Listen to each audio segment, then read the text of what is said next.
Rebecca slammed the door shut behind her, eyes blazing with fury. "I've had enough, Ben. If you don't cut her out of our lives, I will." Ben looked up from his phone, startled. "Amy, my sister? What the hell happened now, Rebecca?" "She's trying to ruin us," Rebecca snapped, her voice trembling with emotion. "What are you talking about?" Ben asked, putting down his phone and standing up. "Tonight was supposed to be our anniversary dinner. It was just for us," Rebecca said. "But Amy had to show up uninvited and create a scene." Ben sighed. "What did she do this time?" Rebecca crossed her arms, anger and frustration clear on her face. "She made a spectacle, drunk and obnoxious. She picked a fight with the waiter, embarrassed us in front of all those people." "She's going through a lot, Rebecca," Ben said, his tone defensive. "She's not herself lately." "That's your excuse every time." Rebecca's voice was rising. "You always take her side, Ben." "She's family, Rebecca. She needs me." Rebecca shook her head, a bitter laugh escaping her lips. "This isn't the first time she's pulled something like this. Remember our wedding?" Ben's face tightened at the mention of their wedding. "That was different," he mumbled, knowing full well it wasn't. "Different?" Rebecca echoed. "She tried to hijack it, Ben. She made that day all about her." Ben opened his mouth to speak, but didn't have the words. He knew Rebecca was right. Amy had always been a tornado, drawing attention and creating chaos wherever she went. "You never see it," Rebecca continued, softer now. "You never see what she's doing to us, to you." "Rebecca," Ben began, but she cut him off. "No, listen to me." Rebecca's voice was low but firm. "Every time she disrupts our lives, you excuse it. You say she needs help, that she's family, that things will change, but they never do." Ben rubbed his temples, feeling the weight of his sister's actions pressing on him. "What do you want me to do, Rebecca? She's my sister."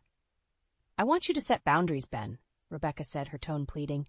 "I want you to put us first for once." Ben looked into his wife's eyes, seeing the hurt and exhaustion there. He knew Rebecca was right. Amy was a problem he'd been avoiding for too long. "I'll talk to her," Ben said finally. "I'll make sure she knows she can't keep doing this." Rebecca nodded but didn't seem convinced. "It's not just about talking, Ben. You need to be firm." "I will," Ben promised, though even he wasn't sure he believed it. "I just need time to figure it out." Rebecca shook her head, turning away. "Time's running out, Ben." The room fell silent, the weight of their confrontation hanging in the air like a storm cloud. As Ben watched Rebecca walk away, he couldn't help but feel the intensifying rift between them, a rift that his sister had helped carve deeper and deeper over the years. The morning sun streamed through the bedroom window as I woke up, feeling the tension from last night still hanging in the air. Ben was already up, sitting at the kitchen table with a cup of coffee. I knew I had to address the issue before it consumed our weekend. "Amy called," Ben said as I entered the kitchen, his tone already defensive. "Of course she did. What does she want now?" I asked, trying to keep my frustration in check. "She says she's lonely and asked if she could stay over this weekend," Ben said, avoiding my eyes. I could feel the anger rising in me. "Ben, we've been planning this romantic getaway for weeks. We need this time alone." "I know, but she sounded really upset." "Maybe just this once?" Ben pleaded. "It's never just once with her," I snapped. "She's always here, imposing on our lives. We barely get any time to ourselves." Ben sighed. "I'll talk to her. Maybe she won't stay the whole weekend." "She shouldn't be here at all," I said, my voice firm. "We deserve this time together, Ben. You promised." Before Ben could respond, there was a knock at the door. I felt a sinking feeling in my stomach as he opened it to reveal Amy standing there, a suitcase in hand. "Surprise!" Amy said, a forced smile on her face. "I figured you'd say yes, so I came over early." I shot Ben a look, and he grimaced. "Amy, we talked about this. You can't just show up uninvited." "Oh, come on, Ben. It's just one weekend," Amy said, brushing past him into the living room. "It's never just one weekend, Amy," I said, trying to keep my cool. "We've had this planned for a long time." "I know, and I'm sorry, but I really need this. I'm so lonely and bored," Amy whined. I took a deep breath, trying to stay calm. "You knew we had plans. This isn't fair to us." Amy rolled her eyes. "You're always so dramatic, Rebecca. It's just a few days. I won't be a burden." "You are a burden, Amy," I said, my patience wearing thin. "We need our space." "Ben, do you hear how she talks to me?" Amy turned to her brother, trying to play the victim. "Amy, enough. Rebecca's right. You can't keep doing this, Ben said, surprising me with his firmness. Amy's eyes narrowed, but she forced a smile. Fine, I'll find somewhere else to stay. I'm sorry, Amy, but it's for the best, Ben said, standing his ground. As Amy left, I felt a mix of relief and apprehension. This was only a temporary victory, and I knew she would be back. But for now, we had our weekend house, and I hoped it would be enough to remind Ben of what really mattered. We'll have a great weekend, Ben said softly, taking my hand. I hope so, I replied, squeezing his hand. We need this. It had only been a few days since our brief weekend reprieve. That morning, I walked into the living room to find Ben pacing back and forth, cell phone pressed to his ear. His face was tense, lined with worry. She lost her job and apartment, I heard him say. My heart sank. She what? I interrupted, eyes wide with disbelief. Ben held up a hand, signaling for me to wait. Yeah, okay, I'll come get you. He hung up and faced me, his expression filled with concern. Amy's in trouble, Rebecca. She lost her job and her place. She needs somewhere to stay. She said it's temporary. I don't believe this, I said, anger boiling up inside me. She always needs something. When will it end? Rebecca, she's my sister. I can't just leave her out there, Ben argued. But this isn't fair to us, Ben. We've done more than enough for her, I insisted, crossing my arms. I know, but she's family. Just for a little while, I promise. Gripping the back of a chair, I took a deep breath. Fine, but it better be temporary. Ben nodded and quickly left to pick her up. A couple of hours later, Amy walked in, her face looking worn but with that familiar smirk playing at the corners of her lips. Thanks for letting me stay, you guys, she said, dropping her bags by the couch. I bit my tongue, forcing a smile. Amy, if you're going to stay here, you need to follow the house rules. Oh, of course, Amy said sweetly, though her eyes betrayed her insincerity. Days turned into weeks, and soon it felt like Amy was becoming a permanent fixture in our home. She claimed she was looking for jobs, but more often than not, she was lounging around, watching TV. Any luck with the job search? I asked one afternoon, unable to hide the sarcasm in my voice. Amy barely looked up from her phone. Not yet. It's tough out there. It's been a month, Amy. You need to put in more effort, I said, trying to restrain my frustration. Do you think you could maybe ease off, Rebecca? She snapped back, glaring at me. I'm doing my best. Ben walked in just as the argument was escalating. What's going on? Amy's been here for a month already, Ben. She needs to find a job and move out, I said firmly. I'm trying, Ben, but she's constantly on my case, Amy said, her voice dripping with false innocence. Ben sighed, looking torn. Amy, you do need to find a solution soon. This was supposed to be temporary. Yeah, I know. I'm working on it, Amy replied, a hint of annoyance in her tone. Later that night, I confronted Ben in our bedroom. She's exploiting your kindness, Ben. She's not trying to leave. I know it's hard, but she's still my sister, Ben said, his voice weary. I just need more time to figure out what to do. If she stays any longer, it's going to hurt us, I said, my voice breaking slightly. Ben sighed deeply. I'll talk to her again. We'll figure this out.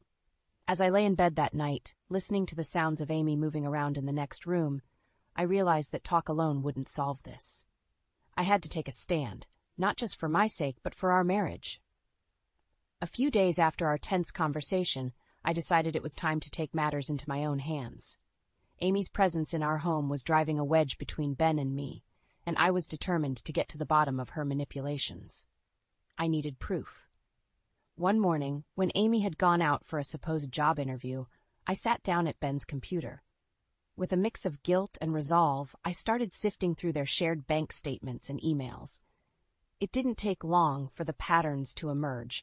Amy's constant withdrawals, extravagant purchases, all under the guise of needing help.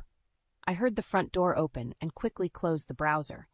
Amy walked in, looking far too cheerful for someone supposedly struggling.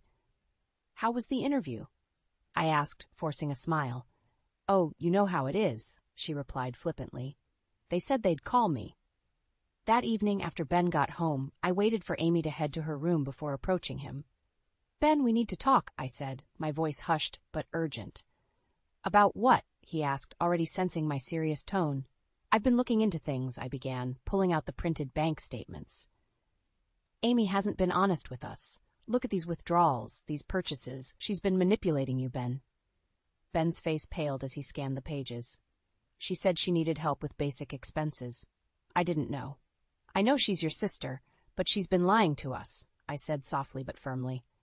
Ben shook his head, disbelief and hurt in his eyes. Why would she do this? I think she's taking advantage of your kindness. She knows you'll always come to her rescue, I said. But this has to stop, Ben, for us. I need to talk to her, he said, still processing the shock. That night, as we sat down for dinner, Ben decided it was time to confront Amy. I could tell he was nervous, but he had to face the truth. Amy, we need to talk about your situation here, Ben said, his voice steady but strained. What do you mean? Amy asked, her eyes narrowing. Rebecca found some things today, Ben said, sliding the bank statements across the table. You've been using my money to fund your lifestyle. This isn't just about rent or food. Amy's face flushed with anger. How dare you snoop through my personal business, she yelled, glaring at me. It's our business when you're exploiting us, I shot back. You need to leave, Amy. This can't go on. Ben nodded, finally standing firm. Rebecca's right. You need to find another place to stay. We can't do this anymore. Amy's expression twisted with rage and desperation. You're choosing her over me? Your own sister? I have to put my marriage first, Amy. That Ben said quietly but resolutely. You need to go. Amy stormed out of the room, slamming the door behind her. The weight of the confrontation hung in the air, but for the first time in a long while, I felt a glimmer of hope. I'm proud of you, I said to Ben, reaching out to hold his hand. We'll get through this, he replied, squeezing my hand. As we sat in the quiet of our now peaceful home, I knew that this was just the beginning. Amy's departure would bring challenges, but it was a necessary step towards reclaiming our lives. And this time, I was ready for whatever came next. Amy's departure left a palpable void in the house, but the tension between Ben and me had only slightly eased. The damage had been done, and trust had been breached. I knew I had to take additional steps to ensure that Amy's presence in our lives was permanently diminished. One evening, an idea struck me. I needed to gather irrefutable evidence of Amy's deceit. I decided to lay a trap. If Amy's true nature was exposed in front of friends and family, it would become impossible for Ben to continue making excuses for her. Ben, I've been thinking, I said while making dinner. We should throw a surprise birthday party for you next week. A nice gathering with our close friends and family. A party? Ben seemed hesitant. With everything going on? Yes, exactly because of that, I insisted. We need something good to bring people together. Plus, it'll be fun. After a little more convincing, Ben agreed. The plan was set into motion. I sent out invitations and made sure Amy got the information. Next, I concocted a plan with a few close friends to help gather more concrete proof of Amy's manipulations. On the day of the party, our house was filled with laughter, chatter, and the clinking of glasses. I moved through the rooms, greeting guests and setting everything in place. Amy arrived late, fashionably dressed, but with an air of entitlement that made my blood boil. The moment came when I took the stage, tapping a glass to get everyone's attention. I just want to say a few words, I began, smiling at Ben, who looked slightly uncomfortable. Today we celebrate not just Ben's birthday, but the people who matter most in our lives. I gestured subtly to my friend Laura, who nodded and started projecting the documents I had gathered. Bank statements, emails, credit card bills, all with Amy's name and traces of her lies popped up on the screen. Amy, why don't you tell everyone about these? I said, my voice calm but firm. Amy turned white, her eyes narrowing into slits. What is this? How dare you? She spat, facing the crowd. The room fell silent as everyone's eyes shifted from the screen to Amy. Ben rose, his face a mask of shock and confusion. Ben, this is a setup, Amy cried, looking wounded. They're lying.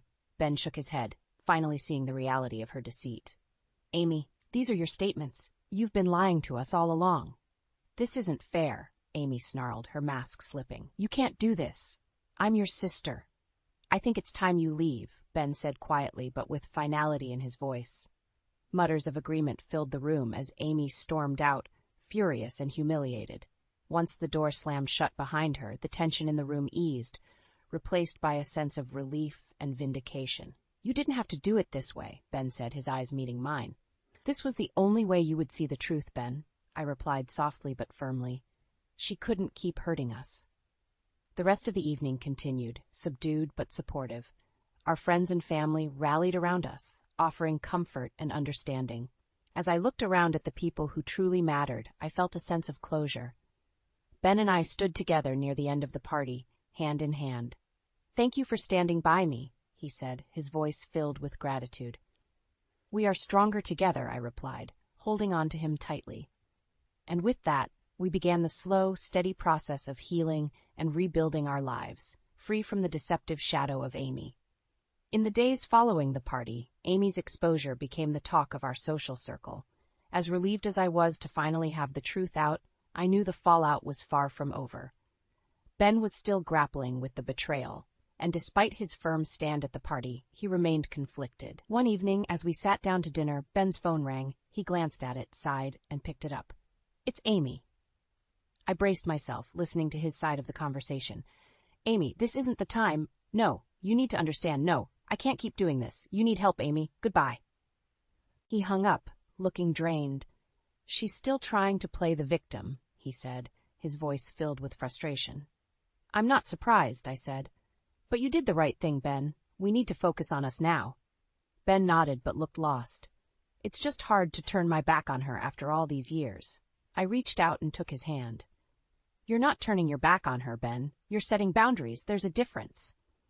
A couple of days later, we decided it was time to publicly confront the situation with our friends and family once and for all. We gathered them at our house for a straightforward discussion. "I know everyone has heard bits and pieces about what happened with Amy," Ben began, his voice steady but emotional. "I want to clear the air and explain why we had to take such drastic steps." I stood by his side, feeling his hand tighten around mine for support. "Amy has been manipulating us for a long time. When we put the evidence together, it was clear she was taking advantage of Ben's kindness and our resources." There were murmurs of agreement and disbelief among the group. Our friends and family exchanged looks of sympathy and understanding. Ben's eyes scanned the room, filled with a mixture of apology and resolution. "I've realized that protecting her all these years only enabled her behavior. It was time to make a change." At that moment, the front door burst open. Amy stood there, her face flushed with anger. "How dare you? You're lying to everyone," she screamed. Gasps filled the room, and all eyes turned toward Amy. I felt my heart race, but I stood my ground. "Amy, you need to leave," I said firmly. "No, I'm setting the record straight," she shouted. "They've turned everyone against me with their lies." "Amy, you've done this to yourself," Ben said, his voice filled with a mixture of sadness and frustration. "We have the proof. Everyone has seen it. You think you can just cut me out of your life?" Amy spat, her eyes wild. "I'll find a way back. You'll see." "No, you won't," Ben replied with a finality that sent a chill down my spine. "You need to get help, Amy. Until then, you are no longer welcome here." Amy's face twisted with rage, but she could see the resolve in Ben's eyes.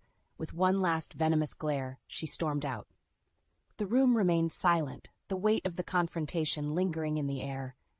"Thank you all for being here," I said softly, my voice breaking the silence. "It's been a difficult journey, but with your support, we can move forward." Our friends and family approached us individually, offering hugs and words of comfort. As the evening came to a close, Ben and I stood together, emotionally exhausted but stronger for having faced the storm head-on. "We did the right thing," but Ben whispered, his voice strained but certain. "We did," I replied, leaning into him. We both knew that while the road to healing would be long, we were finally on the right path, together. The days following Amy's explosive exit from our home were a complex blend of relief and lingering tension. Ben and I tried to find our footing again, the house quiet without Amy's disruptive presence. One evening, as Ben and I sat quietly on the porch, sipping tea, he turned to me. "Rebecca, I know it's been hard on both of us. I want to thank you for standing by me through everything." I nodded, feeling his sincerity. "We are in this together, Ben. Always." Just as we were embracing a moment of peace, the piercing sound of the doorbell interrupted us. I exchanged a glance with Ben, sensing something was off. Opening the door, I found myself face to face with Amy. Her eyes were red, but it wasn't sorrow I saw there, it was fury. "What are you doing here, Amy?" Ben asked. His voice has a mix of concern and frustration. I'm here because you're my brother, and you're all I have left, she replied, her tone shifting to one of desperation. Amy, we've been through this. You need help we can't give you, I said, standing firm. Amy's eyes narrowed, and her voice turned venomous. So it's her or me, huh, Ben? Choose. Ben's face grew pale. Amy, please don't do this. Do what? Make you choose? You always choose her, don't you? Amy spat, her words slicing through the air. Amy. That's not fair, Ben replied, his voice shaking. It's not about choosing sides. You need to take responsibility. Responsibility? Amy scoffed. You're my brother. You promised to take care of me? There was a painful silence. I could see Ben's internal struggle written all over his face. He took a deep breath and stood taller. Amy, I love you, but you have to leave, Ben said quietly but firmly. You cannot keep coming back when things don't go your way. You're hurting yourself and us. Amy's face twisted in rage. You're throwing me away for her. I'll destroy you both. You need to leave, Amy, I said, my voice hardening. Now. With a last hate-filled glare, Amy stormed out of our lives once more, leaving us standing in a tense, heavy silence. As the darkness settled around us, I turned to Ben, seeing the pain in his eyes. Ben, we did what we had to, I said, trying to comfort him. I know, he replied, their voices trembling. It doesn't make it hurt any less. We went back inside, closing the door to the night and, symbolically, to Amy's toxic influence. There was a sadness in the air, but for the first time there was also a glimmer of hope. Ben, we'll get through this, I said, taking his hand. He nodded, squeezing my hand in return. Yes, we will, together. As we sat back on the couch, the quiet of our home felt strangely comforting. The journey had been rough, but the future now seemed a little less daunting. Together we were ready to rebuild what had been broken and look forward to a life free from Amy's shadow. Amy's departure marked a turning point for us. The house was calmer, and Ben and I were tentatively stepping into the healing process. Each morning felt lighter, but the memory of Amy's threats still loomed. One weekend, Ben and I decided to repaint the living room. It was a small act of reclaiming our space. As we worked, I sensed the unspoken tension easing with each stroke of the brush. This is therapeutic, Ben remarked, dipping his roller into the paint. Yeah, it feels like a fresh start, I replied, smiling. Later that week, Ben came home with a rare smile on his face. I got a promotion at work today, he announced. That's amazing, I said, wrapping my arms around him. Congratulations, Ben. Thanks, Rebecca, he said, his eyes sparkling. I couldn't have done it without your support. Our lives slowly began to stabilize. Yet, despite the progress, Amy's presence wasn't entirely gone. Sometimes we'd hear snippets about her from mutual acquaintances. Most of it wasn't good. Job rejections, broken relationships. Her manipulations had caught up with her. One evening, as we prepared dinner, Ben's phone buzzed with a text. He glanced at it and turned pale. It's from Peter, Amy's ex-boyfriend. What does he want? I asked, feeling a knot form in my stomach. He says Amy's really hit rock bottom. She's been reaching out to people, begging for help, but no one trusts her anymore, Ben said, his voice thick with emotion. Ben, you did everything you could, I said softly. She's facing the consequences of her actions. He nodded, eyes distant. I know, it's just hard to see her like this, even after everything. A few days later, while out grocery shopping, we ran into Jeff, my dad. He gave us both a tight hug. How are things, kids? We're doing better, Dad, I said. Jeff looked at Ben with a fatherly warmth. You two have been through the ringer, but I see you're coming out stronger. It's been tough, but we're getting there, Ben replied. As the weeks rolled by, the distance from Amy's toxic presence became more tangible. Our marriage felt renewed. We were rediscovering each other in ways we hadn't been able to before. On a quiet Sunday morning, Ben turned to me as we sipped our coffee on the porch. Rebecca, I know I've said this before, but I need you to understand just how much your support means to me. His words filled me with warmth. We're a team, Ben, and we'll get through anything together. Just then our neighbor Carol leaned over the fence. Morning, beautiful day, isn't it? Sure is, Carol, I responded, smiling. Carol looked hesitant but spoke up. I heard about Amy. Must have been hard, but you did the right thing, Rebecca. Thank you, Carol, Ben said, his voice filled with gratitude. As the days turned into months, the echoes of Amy's manipulations faded. We were rebuilding our lives, stronger and more united. Each step forward was a reminder that we had the strength to overcome anything, together. With every sunrise, our future felt brighter. The lessons of the past had made us resilient, and though the scars might remain, we were ready to embrace the new chapters of our story.